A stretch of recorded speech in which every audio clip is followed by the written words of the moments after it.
বন্ধুরা, তোমরা এই পর্বে এই কৃষ্ণকালী মন্দিরে কি কি আপডেট হয়েছে সেইগুলো তোমরা দেখতে পাবে এবং কি কি দোকান হয়েছে সবই তোমাদের দেখাবো।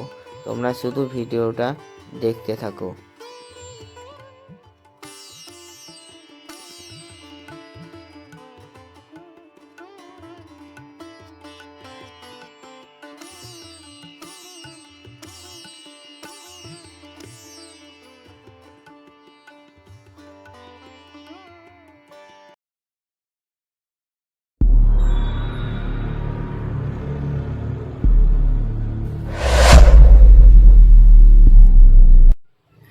হ্যালো বন্ধুরা, welcome to my channel blogger with বাবাইতে তোমাদের সবাইকে জানাই স্বাগত। তো আজকের একটা নতুন ভিডিও নিয়ে চলে এসেছি, নতুন কন্টেন্ট নিয়ে, যেটা হচ্ছে কৃষ্ণকালী মায়ের মন্দির এখন বর্তমানে কি অবস্থায় আছে সেটা তোমাদের কাছে শেয়ার করতে এসেছি বলতে পারো। হ্যাঁ, ঠিকই বলেছ। কি আমি জানি কৃষ্ণকালী মায়ের মন্দির শুরু হয়ে গেছে, তো জানার কি আছে। তো দেখো, যত দিন যাচ্ছে তত একটু চেঞ্জ হয়। তো সেই চেঞ্জটা কি চেঞ্জ হয়েছে সেইটাই তোমাদের দেখাচ্ছি, যাতে ভবিষ্যতে তোমরা যখন আসবে তোমাদের যাতে কোনো প্রবলেম বা অসুবিধা না হয়। তো কিছু না ভেবে জাস্ট ভিডিওটা দেখতে থাকো। বন্ধুরা, এই যে রাস্তাটা দেখতে পাচ্ছ, এইটা কানলা রোডের রাস্তা। আশা করি সবাই চেনো বা অনেকে চেনো না, হতেই পারে। তো এদিক দিয়ে তোমরা আসে বেলেরা স্কুল অপোজিটে এই মন্দিরটি পেয়ে যাবে, কৃষ্ণকালী মায়ের মন্দিরটি। এদিক দিয়ে আসলেও আসতে পারো। এটা হচ্ছে গাংপুর থেকে আসতে হয় এই রাস্তাটা ধরে, যেটা বর্ধমান স্টেশনের দিকে যাচ্ছে। তো যাই হোক, তো দেখো মন্দিরের ভিতরে এখন ভিডিও করাটা মানা আছে। ওর জন্য আমরা যতটা পাচ্ছি মন্দিরের নিয়ম রক্ষার জন্য মন্দিরের ভিতরে গিয়ে ভিডিও করছি না, কারণ নিয়ম রক্ষাটাও জরুরি। এটা মানুষরাই তৈরি করে, মানুষরাই ভাঙে। তো যাই হোক, যতটা পাচ্ছি তোমাদের দেখানোর চেষ্টা করছি। ভিতরে সামনে গিয়েও দেখাবো, দেখবে। এই দেখো বেলেরা স্কুল, এই স্কুলের অপোজিটেই তোমরা পেয়ে যাবে এই মন্দিরটি। তো অনেক কিছু পরিবর্তন হয়েছে, সেটা তোমাদের আমি দেখাবো। আর যে ভাড়া, টোটো ভাড়া হচ্ছে বর্ধমান স্টেশন থেকেও 30 টাকা এবং গাংপুর স্টেশন থেকেও 30 টাকা দিয়েই তোমরা আসতে পারবে। এখানে ভাড়াটা লিখে দেওয়া হয়েছে, তোমাদের দেখালাম। বন্ধুরা, তোমাদের যে থাকার যে অসুবিধাটা হতো সেটা আগের ভিডিও দেখলে আশা করি তোমাদের অসুবিধা হবে না। কারণ কোথায় কোথায় রুম পাওয়া যায় এবং রুম ভাড়া কত এবং যাদের ঘর তাদের যে নাম্বার সেটাও তোমাদের ডিসক্রিপশনে দিয়ে দিয়েছি। তো তোমরা একবার চেক করে নেবে। আশা করি তোমরা অসুবিধা হবে না এবং তোমরা এসে থাকতে পারবে। এই মন্দিরের সামনে দিয়ে বাঁশ দিয়ে ঘেরা দিয়ে দিয়েছে, এটা তোমাদের আগেও বলেছি, এটা এখনও আছে। তো যাই হোক, এর ভিতর দিয়ে ভক্তরা এসে মায়ের মন্দিরে পুজো দিতে পারে। এবং এই সাইডে দেখো কত দোকান আছে, দোকানগুলো অনেক রকমের দোকান বসেছে এবং বাইরেও দোকান বসেছে, যেগুলো তোমাদের আমি দেখাবো। তো তোমরা দেখবে, আশা করি তোমাদের ভালো লাগবে। মোট কথা এখন আর অসুবিধা হবে না কোনো কিছু কিনতে বা কোনো খাবার খেতে, সব রকম দোকান বসেছে।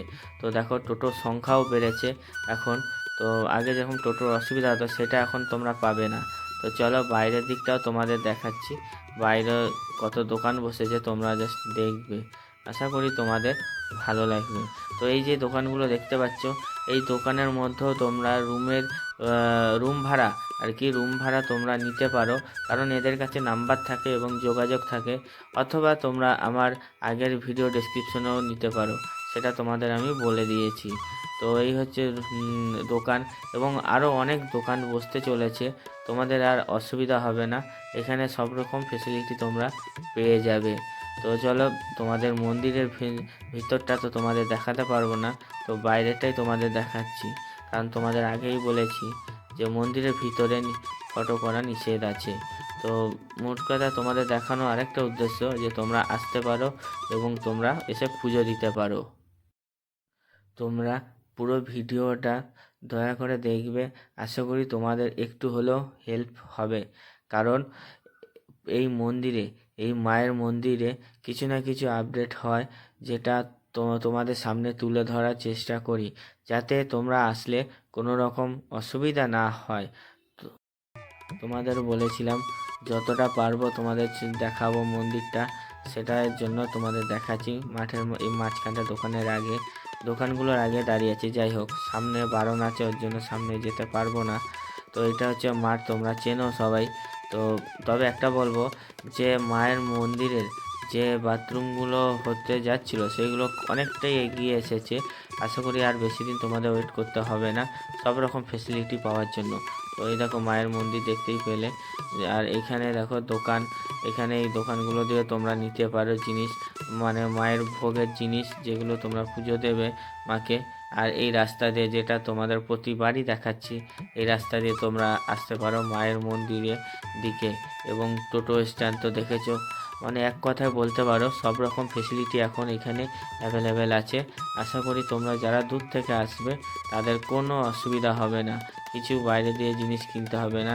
এই যে বাসগুলো যাচ্ছে, এই বাসগুলোই আসবে যাবে, এই বাসগুলো করেই তোমাদের এই মায়ের মন্দিরে আসতে হবে। তো অবশ্যই দেখো পুরোটা। তো দেখতে পাচ্ছ এখন যেহেতু একটু বেলা করে এসেছি তাই ফাঁকা ফাঁকা লাগছে, কিন্তু মানুষজন অনেক ভর্তি থাকে। কিছু মানুষ আছে তোমরা দেখতে পাচ্ছ মায়ের মন্দিরের সামনে, এনারা পুজো দিচ্ছে মায়ের মন্দিরে। তো দেখো, তোমাদের একটা ইম্পর্টেন্ট কথা বলা ছিল, সেটা হলো মায়ের মন্দিরে যে সন্ধ্যারতি হয় এখনকার সময় সেটা 5:30 থেকে 6টার মধ্যে হয়। পরবর্তীতে চেঞ্জ হবে কিনা আমি বলতে পারবো না। তো যাই হোক, তো আর বাড়াচ্ছি না ভিডিওটা। তোমাদের কেমন লাগলো অবশ্যই জানিও। ভালো লাগলে লাইক শেয়ার কমেন্ট করে পাশে থেকো একটু ভালোবাসা দিয়ে। তো এখানেই রাখছি, টাটা।